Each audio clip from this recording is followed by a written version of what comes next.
ब्रह्ममुरारिसुराचितलिङ्गं निर्मलभासितशोभितलिङ्गं जन्मज दुःखविनाशकलिङ्गं तत्प्रणमामि सदा शिवलिङ्गम्।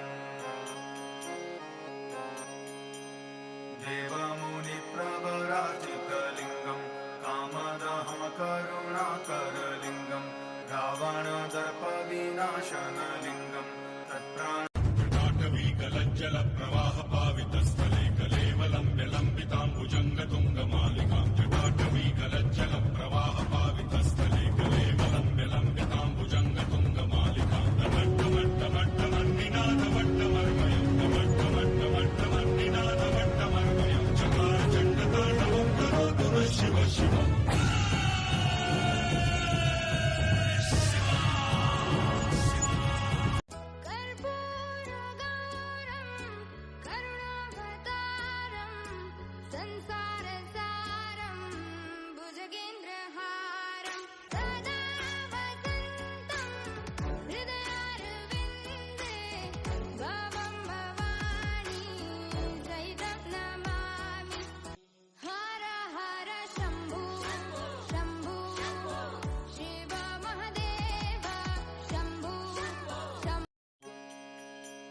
ब्रह्ममुरारिसुराचितलिङ्गं निर्मलभासितशोभितलिङ्गं जन्मज दुःखविनाशकलिङ्गं तत्प्रणमामि सदा शिवलिङ्गम्।